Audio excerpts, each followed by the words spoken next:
Hello friends! Why do non-profits in cryonics stop growing? Can you fix it? Can you prevent it? Let's take a look. Let's open Cryonics Institute member statistics. Based on their data, I have created a beautiful diagram. It shows the number of new clients per year. It does not subtract values when clients become patients, so it is just a raw amount of new people who signed a contract. Look at the blue line. In the early 90s, Cryonics Institute almost had no clients.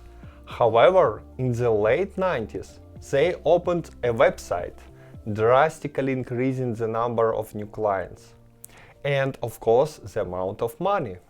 You might expect, because they now receive 10 times more clients and 10 times more money, they will grow as crazy. They will start aggressively conquering new cities and creating new partnership programs with funeral agencies, doctors, bloggers, and just everybody. The blue line should skyrocket. Instead, it remains the same for decades, slowly increasing. Let's add a red trending line, and we can see that each year they receive one extra client compared to the previous year. Not a big growth, right? Let's open Alcor member statistics. Well, it looks much more adventurous. They even have years when they were losing clients.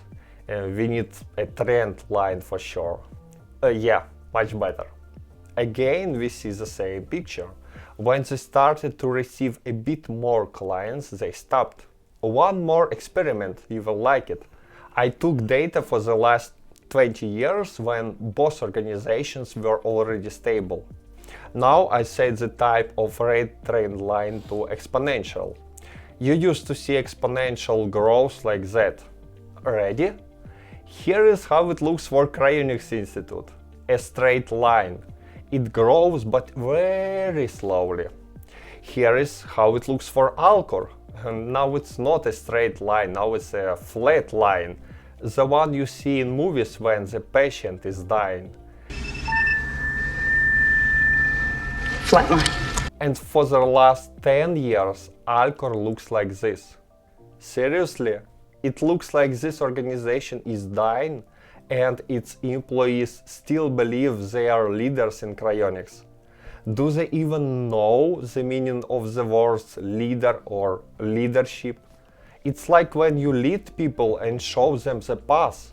What path can show a dying organization? Right?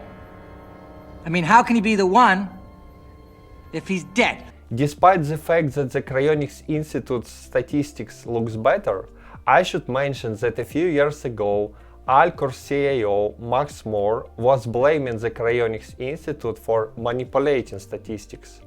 He did the investigation and came to the conclusion Cryonics Institute might actually lose their clients and hide it by changing the way statistics are calculated.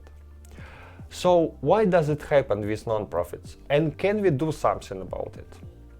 There is a reason I explained how non-profits work in the previous video. Because I think it directly influences the growth rate. You see, when the only motivation of people is self-preservation, then not money, not good deeds, but the fear of death controls every decision. It might be a good thing in the beginning. When a group of people decides to find an organization, they are very motivated. Each of them feels that anytime soon they might die, or their beloved relatives might die. So they work fast.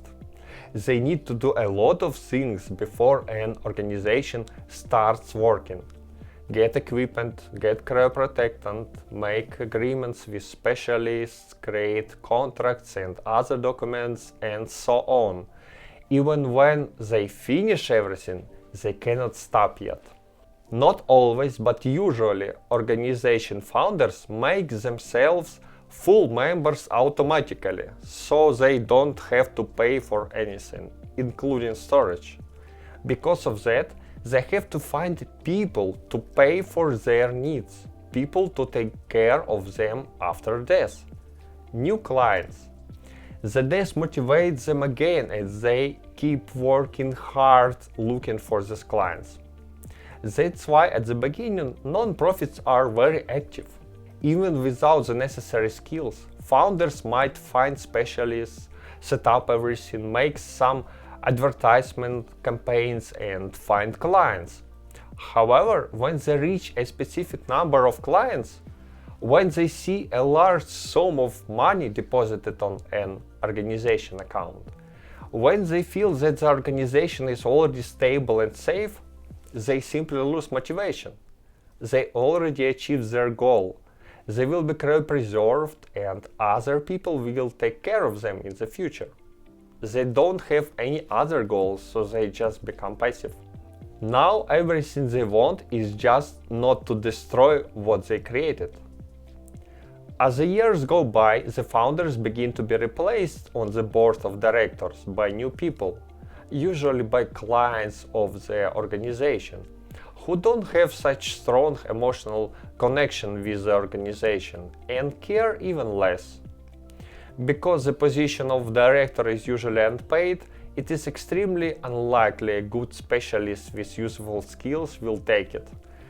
Even less unlikely they will work full-time for free. Therefore, the most active cryonicists usually become directors, not the most skillful, or those who were elected because they have the necessary expertise to close a specific position in an organization, like medics, engineers, lawyers, etc. For example, let's take a look at Cryonics Institute's board of directors. It is elected by clients. Based on the information provided on the page, I classified the background of the people who manage the organization.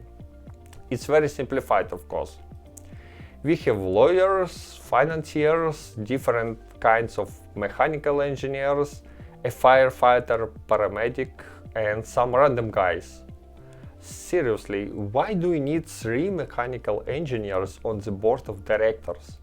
Everything mechanical has already been researched and constructed in cryonics. What expertise can they provide? In the end, there are 3 people whose expertise I found useful for expanding the organization. A numismatic business owner, an ultra-experienced biotech business owner, and a charismatic guy experienced in social networks and advertisements. These people at least have experience in managing organizations. They might have good ideas for expanding their organization. Just wish them good luck convincing the other 9 people. Let's take a look at Alcor's board of directors. It looks even worse. It is self-perpetuating, meaning directors make elections. They elect themselves. We have 3 lawyers, 3 software engineers, and 1 paramedic, who definitely looks like a black sheep here. Maybe he was elected for the purpose of providing first aid in case someone feels unwell at the director's meeting, or maybe to have someone to bring beer and snacks to every meeting, I don't know. From the description, just 1 person has experience as CIO. Based on your experience with programmers and lawyers, how do you think, most probably, are these people good at the position of director? Are they used to talking to people a lot? Do they know how to sell products, how to make special promotions? Do they know what rich clients want and Alcor serves rich clients? Can any of these directors talk to a funeral agency owner, veterinary clinic, hospice or nursing home owner and build a profitable business relationships? I don't know these people personally, but most probably they are not good at it. Out of curiosity, I checked what the board of directors were like 20 years ago. And for both Cryonics Institute and Alcor, they look more or less the same. Interesting that this person has been working as Alcor CEO for 5 years, and his co-workers didn't care to write a few words in Wiki about his biography and achievements. Seems like even co-workers don't feel these directors are important. There is one common thing between these directors. They look very reliable and safe candidates, like those who will not cause any problems. They don't look like adventurers, not like someone who will protest or revolt or try to break the system and build a new one. They used to follow very strict instructions. Lawyers used to follow laws. Programmers used to follow strict instructions to write code.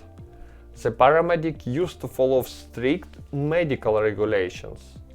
It is emotionally hard for these people to break the usual foundations. These people were elected not because they would expand the organization. They were elected because they would not change anything. Because every change comes with a risk of failure, they are perfect candidates for saving the organization from these failures. They are here not to succeed, they are here not to fail. Paradoxically, but the fear of death and the strategy of not losing anything, of keeping everything intact, dramatically decreases the chances of successful cryopreservation. Both Cryonics Institute and Alcor have a lot of straight freeze cases and poor quality cases. If these organizations concentrate on expansion and get, let's say, 10 times more clients, they would get 10 times more money, meaning 10 times better research. They would get 10 times bigger area coverage and 10 times more loyal doctors and funeral agencies. Maybe not exactly 10 times, but you get my point. This would greatly improve the chances of successful cryopreservation. And if it is 100 times more, 1,000 times more? Very important question. Do directors understand this? Do the people who elect them understand this? I think yes, they understand it. But the lack of competence and fear of failure create such unpleasant images of working for years, expanding an organization, building new business relationships, hiring new employees, changing the business model, making proper advertisements. And all of this is just to receive results after years. Maybe my organization is not so bad in its current state, and the chance to get proper cryoprotection is not so low. Let's return to the questions I asked at the beginning of this video. Can you fix it? Can you make a non-profit fast growing again? No, certainly not. Not from inside. Cryonics Institute and Alcor have not changed for the past 20 years, and they will not change in the next 20 years. They will be absolutely the same. You cannot do anything about it, just not waste your time.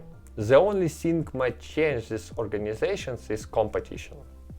The second question is, can you prevent it? If you want to open your own cryonics organization, can you prevent it from stopping growing? Yes, absolutely. And it's very easy. Instead of the fear of death, make money the core value of your organization. The motivation to receive more profit will force an organization to expand quickly and indefinitely.